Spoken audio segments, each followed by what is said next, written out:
Friends, welcome to my YouTube channel. तो बच्चों, आज की क्लास में हम करेंगे क्लास 7th की मैथ है। ये एक्सरसाइज है 3.1।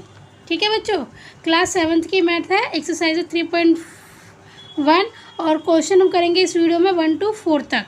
तो बच्चों देखो, सबसे पहला क्वेश्चन क्या है कि अपनी कक्षा के किन्हीं 10 विद्यार्थियों की ऊंचाइयों का परिसर ज्ञात कीजिए। बच्चों, इस एक्सरसाइज को स्टार्ट करने से पहले मैं ये बोलना चाहूँगी कि इस चैप्टर का इंट्रोडक्शन भी बना रखा है।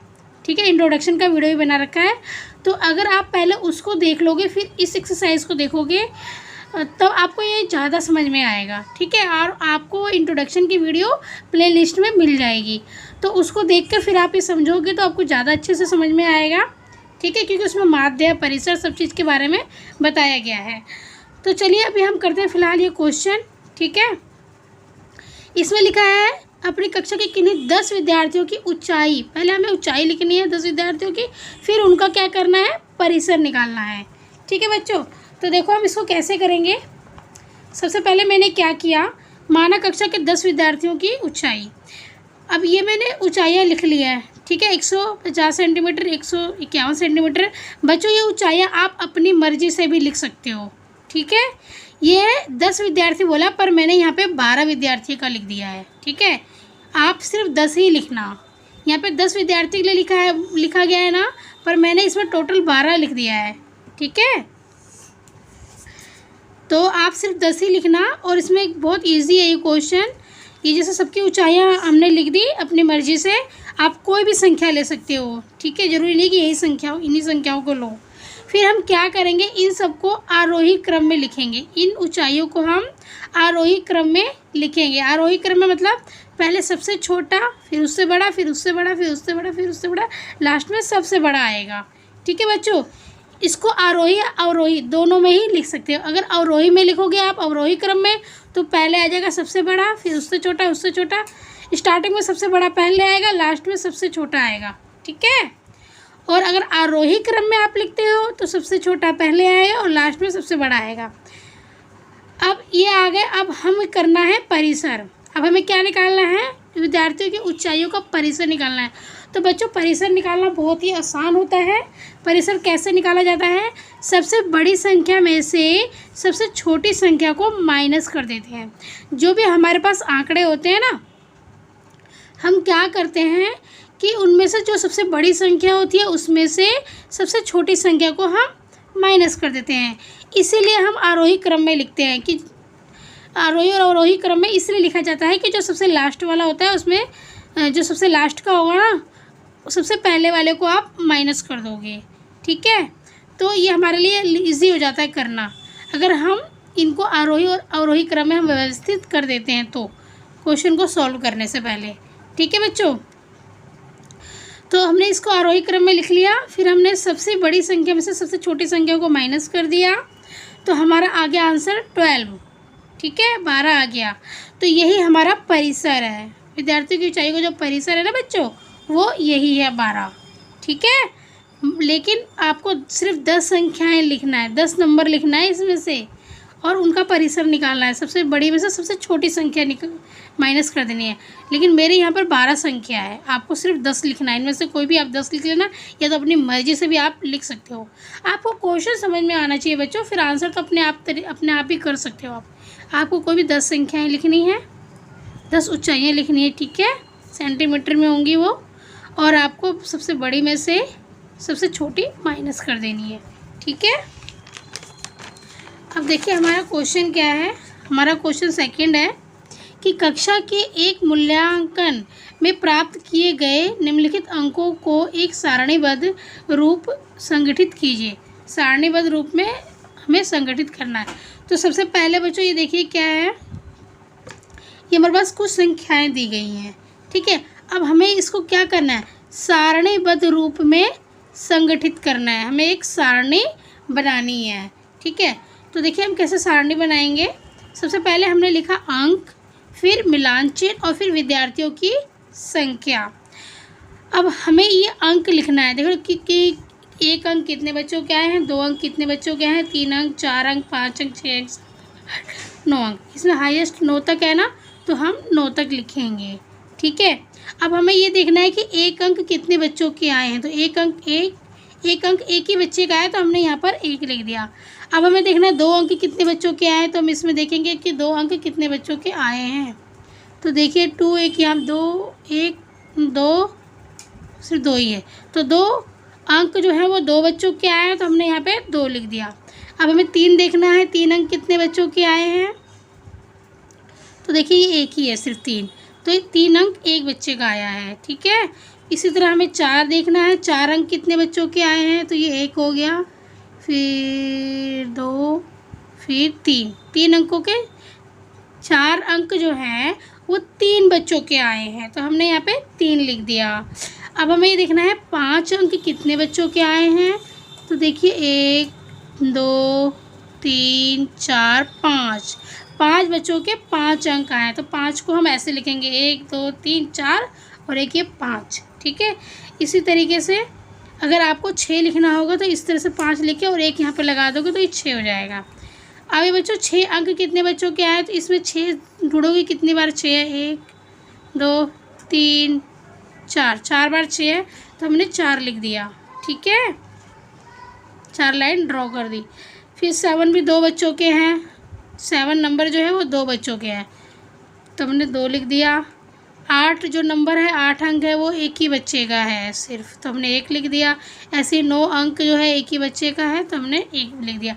अब इन्हीं जो मिलान चिन्ह में हमने जो लिखा है ना इन्हीं को हम संख्या में लिखेंगे। ठीक है, 1 को 1 लिखा, 2 को 2 लिखा, 1 को 1 लिखा, 3 को 3 लिखा, 5 को 5 लिखा, मतलब इन्हीं को ही हम संख्या रूप में लिख देंगे। ठीक है, तो ये हमारा हो गया सारणी, जिसको आप टेबुलर फॉर्म भी बोलते हो। अब देखिए ये हो गया हमारा क्वेश्चन क्या था। पहला हमारा क्वेश्चन ये था सबसे बड़ा अंक कौन सा है, तो इसमें बच्चों हमें सबसे बड़ा अंक ढूंढना है। सबसे बड़ा अंक हमारा यहाँ पे 9 है तो हम क्या लिखेंगे आंसर में, उच्चतम अंक 9 या अधिकतम अंक भी आप लिख सकते हो 9। सेकंड क्वेश्चन हमारा कि सबसे छोटा अंक कौन सा है, तो आप इसको यहाँ पे लिख सकते हो सबसे न्यूनतम भी लिख सकते हो, न्यूनतम अंक या निम्नतम अंक। ठीक है, तो सबसे छोटा अंक हमारा कौन सा है, 1 है, तो हमने क्या लिखा आंसर में 1। अब हमें निकालना है परिसर, यहाँ पे लिखा इन आंकड़ों का परिसर ज्ञात कीजिए। तो पता है ना आपको परिसर कैसे ज्ञात करते हैं, सबसे बड़ी में से सबसे छोटी संख्या को माइनस कर देते हैं। तो देखिए यहाँ पे सबसे बड़े में से सबसे छोटे को माइनस किया गया है तो कितना आ गया, 8 परिसर आ गया हमारा। अब हमें निकालना है माध्य, अंक गणितीय माध्य ज्ञात कीजिए। अब बच्चों पता है आपको माध्य कैसे ज्ञात करते हैं। माध्य ज्ञात करने के लिए हम क्या करते हैं, सबसे पहले हम गिन लेते हैं कि कितनी संख्याएं हैं, 1 2 3 4 5 6 7 8 9 10 11 12 13 14 15 16 17 18 19 20, ये हमारी 20 है। हम इसमें प्रेक्षणों की जो संख्या हमारी है वो 20 है, तो हम क्या करेंगे 20 नीचे लिखेंगे और इन सबको प्लस कर देंगे। तो देखो हमने इन सबको प्लस किया, ये जब इन सबको हमने प्लस किया बच्चों तो हमारा आ गया 100। हमारा कितना आया, 100 आया, और ये 20 हमारा प्रेक्षणों की संख्या, कुल संख्या हमारी ये 20 है, हमने 20 को नीचे लिख दिया। ठीक है, अब हमने इसको काट दिया, देखो 20 से कम 20, 20 पंजे 100। अगर 20 से आप नहीं काट पा रहे हो तो ऐसे भी काट सकते हो, 0 से 0 कट जाएगा और 2 पंजे 10 कट जाएगा, दोनों तरीके से आप काट सकते हो। तो हमारा यहाँ पे 5, तो हमारा जो माध्य है ना बच्चों वो 5 आ गया। ठीक है, माध्य कितना आया हमारा, 5 आ गया माध्य। तो ये हो गया हमारा बच्चों सेकंड। ठीक है, ये हमारा क्या हो गया, ये हमारा सेकंड हो गया। ठीक है, अब हम करेंगे थर्ड। तो थर्ड क्वेश्चन देखिए क्या है, थर्ड क्वेश्चन है प्रथम 5 पूर्ण संख्याओं का माध्य ज्ञात कीजिए। अब माध्य ज्ञात करना तो आप लोगों को आ गया होगा कि पहले हम संख्याएं गिन लेते हैं, फिर हम जो ये पूर्ण संख्या है, जो हमारे संख्याएं होती हैं उनको हम प्लस कर देते हैं। ठीक है, तो पहले हमें 5 पूर्ण संख्याएं हमें लिखनी है। तो देखिए ये होगी हमारी पहली 5 पूर्ण संख्याएं, 0 1 2 3 4, ये हमारी क्या हो गई, पूर्ण संख्या हो गई। ठीक है, 5 पूर्ण संख्या। अभी हमारी माध्य हो गई 0 + 1 + 2 + 3 + 4।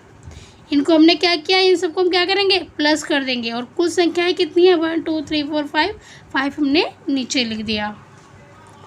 अब इन सबको टोटल किया बच्चों हमने, तो हमारा आ गया 10, नीचे 5, 5 1 जा 5, 5 2 जा 10। हमारा माध्य कितना आ गया? 2 आ गया। ठीक है, माध्य हमारा 2 आ गया, तो ये हमारा आंसर है।